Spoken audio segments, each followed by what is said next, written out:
Ja smatram da se može reći da je ovo krah tog sporazuma iz Brisela i Ohrida, mada sam ja bio mišljenja početka da grbo rođeno vreme ne ispravi. Dakle, da taj sporazum nije imao velike šanse na uspeh, zato što je bio zasnovan na potpuno pogrešnom proceni situacije. Dakle, ti pregovori o tim dokumentima koji su prihvaćeni u Briselu i Ohridu su se zasnivali na ignorisanju činjenice da su Srbi napustili institucije na severu Kosova početkom novembra prošle godine i da je to faktički značilo suspenziju ili poništavanje Briselskog sporazuma. Tako da su zapravo tu posrednici pokušali da iskoriste te nove dokumente kao jedan tepih koji bi pogurali sve te probleme koje su postojali, ali oni su se toliko nagomilali da se to sad više ne može ignorisati.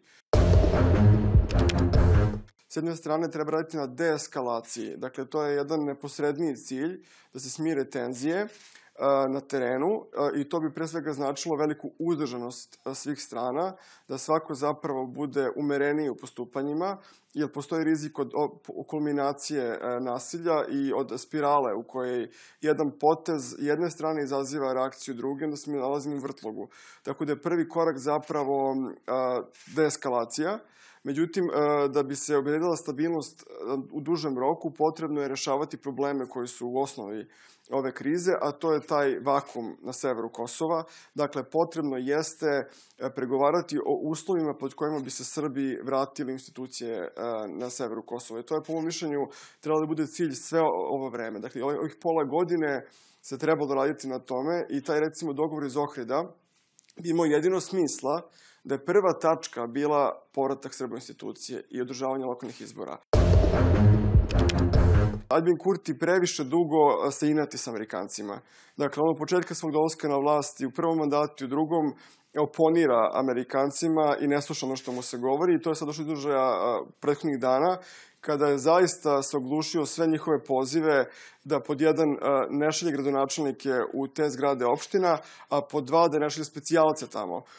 I ambasador Hovenier je bio veoma precizan u dijagnostikovanju stanja. On je zapravo rekao da je do ovih incidenata došlo zbog toga što je Kurti nastavio da tera po svom i sad su usledile veoma visoke sankcije prema Kosovu, koje Kosovo nikada do sada nije iskusilo kad je reč o Amerikancima. To ne znači, naravno, strateško promenu partnerstva. Dakle, neće sada da Sjedinjene države da ponište nezavisnost Kosova i zagovaraju povratak Kosova u Srbiju. To se neće desiti, ali svakako hoće da stegnu obruč, pre svega oko premijera Kurtija, i ja pretpostavljam da je to sa namerom da se u nekom momentu izvede promena vlasti na Kosovu, da se ponovo u Prištini pojavi neko ko je kooperativniji prema Amerikancima. Umesto za onu normalizaciju koja podrazumeva jedno dugoročno rešavanje problema, čak možda i pitanje statusa, oni su se opredelili zapravo za stabilizaciju. Da kroz ove dogovore i mere koje preduzimaju obezbede makar stabilnost na Kosovu, pre svega zbog rata u Ukrajini. Međutim, i to je pitanje u kojoj meri može da se postigne, jer to su ovi događaji pokazali, dakle, da zapravo ti dogovori ne mogu da izdrže, ne mogu da se održe.